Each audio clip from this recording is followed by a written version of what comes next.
Well, hello Well, and hello good and good day. I guess I keep day. I guess getting I ready to keep say good getting ready to morning or say good good morning evening or or good good day. evening.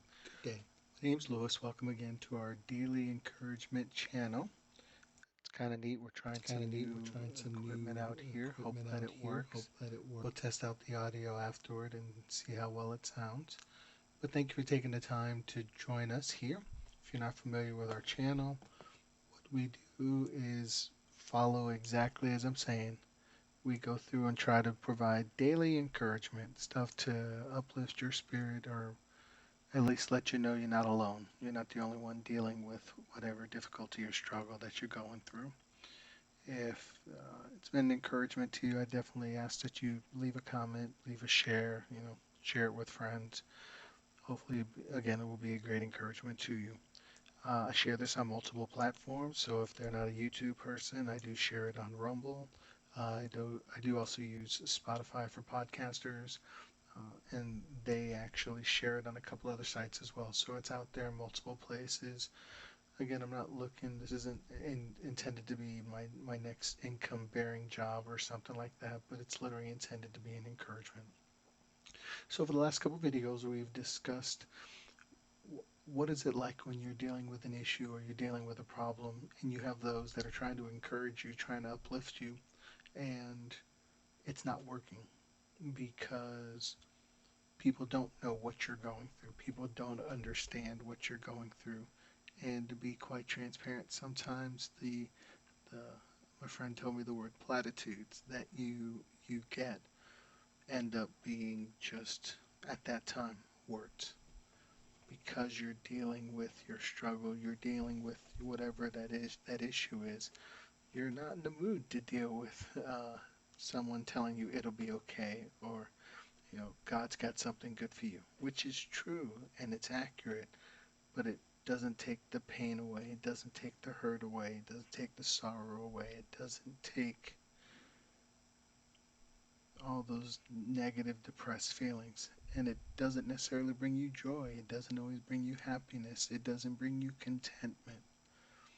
So, what I've determined is using Matthew 26, 27, and 28, we're going to look at what Jesus, how he dealt with it. Because there's various situations in the Bible where we can look at people at their worst and where they were able to shine and they were able to show a successful handling of the things in front of them. We could look at Job and how his life went when he was facing trials and difficulties. We could look at what happened with Hosea. We can look at what happened with David at the loss of his child. I mean, some of the more negative things that come up in life, we have examples for us and how these people did it. But you know what? Again, I said earlier, people don't always want to hear what you went through. But you know what? It's hard to reject God.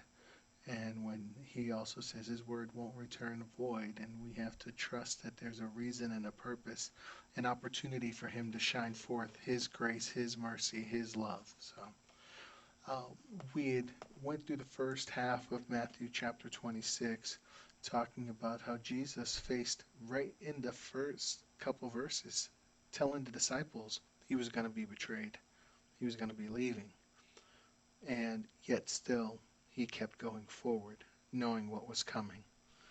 We read about those that were mounting up against him. And then we read where he went about still serving, still doing the work that was in front of him. we see that he still taught as he was teaching the disciples as they were getting bitter and angry that the woman at the house there was pouring ointment on Jesus. And there's a lot of meaning to it that I'm not going to go into now, but just the idea that she was serving, she was trying to do the best she can, and she was getting chastised and ridiculed. You know, like I can't believe she's making this waste. And Jesus said something that was so incredible. He said, "Why trouble ye the woman? For she hath wrought a good work upon me.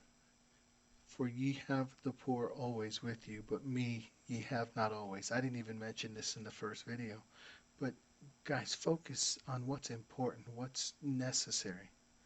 It says, in verse 12, "For in that she hath poured this ointment on my body, she did it for my burial. Verily I say unto you, wheresoever this gospel shall be preached in the whole world, there shall also this, that this woman hath done, be told for memorial of her." It was like her reputation. And these guys were like, "Hey, why are you doing it?" It's her testimony. This afternoon, I was able to provide the testimony, my salvation testimony at church. And I mentioned it last video, I was going to get that opportunity. And I did, and one of my sons also did the same. And it was neat reminding myself of just how gracious God's been to me. And so that's going to be a big part for her. Then we talked about Judas betraying him and just how I know for me how angry I got that he acted so foolish when Jesus said, "One of you are going to betray me," and the disciples were, "Lord, is it I? Is it I?" And the Bible says that Judas even said it, and he knew the answer, and he was playing a role, and it was horrible. And Jesus told him, "You said it. You know it's you." And so as they got ready for the Passover feast, um, when they got ready for the feast, I think I went a little too far here, or not far enough. I'm sorry. You know, it said the men's were sorrow, and it said, "He that dippeth his hand with me in the dish, the same shall betray me. Son of Man goeth as it is written of him. But woe unto that man by whom the Son of Man is betrayed. It had been good for that man if he had not been born." Yeah, the punishment that was in front of him. And then Judas, which betrayed him, answered and said, "Master, is it I?" He said unto him, "Thou hast said." All right, we've reviewed. Where's the encouragement? Let's keep going. "And as they were eating, Jesus took bread and blessed it and brake it and gave it to the disciples and said, Take, eat, this is my body." Let's see. "And he took the cup and gave thanks and gave it to them, saying, Drink ye all of it. For this is my blood of the New Testament, which is shed for many for the remission of sins." But it's the idea of communion in church and why we're supposed to do it. It's a remembrance. It's a memorial, as we talked about earlier. Remembering what Jesus was about to do in giving of his body and sacrificing his blood to cover the sins of the whole world. That's what communion is supposed to be, a remembrance, a memorial of what was going to be coming there shortly. And it said in verse 29, "But I say unto you, I will not drink henceforth of this fruit of the vine until that day when I drink it new with you in my Father's kingdom." He was providing hope. He's like, "Hey, look, I'm not partaking of this yet because there'll be a day that we're going to celebrate together." And he looked forward to that day, and we should too. Do you serve with the focus on heaven, understanding we're here but for a short while? You know, what's the old saying? "'Tis only one life will soon be past, and only what's done for Christ will last."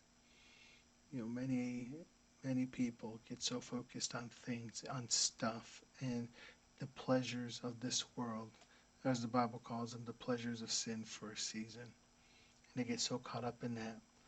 They get so earthly minded that they're no heavenly good. Don't be that person.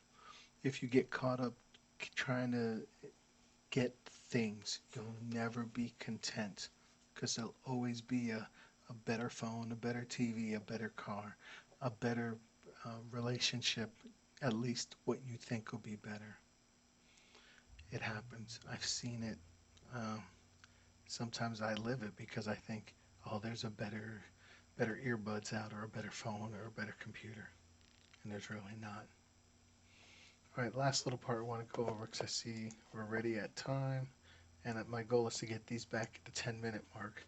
So we'll do one more in verse 30.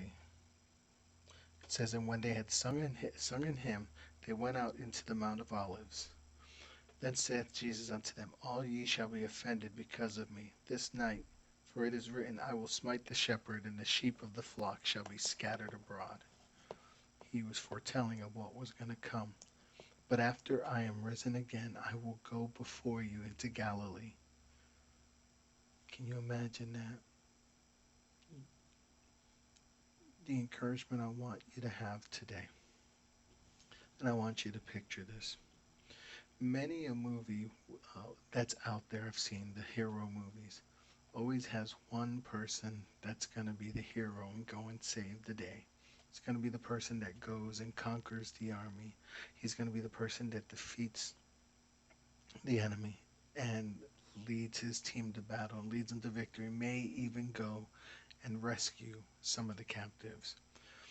There was, thinking of a couple movies, I don't want to promote them, but I remember in the movie,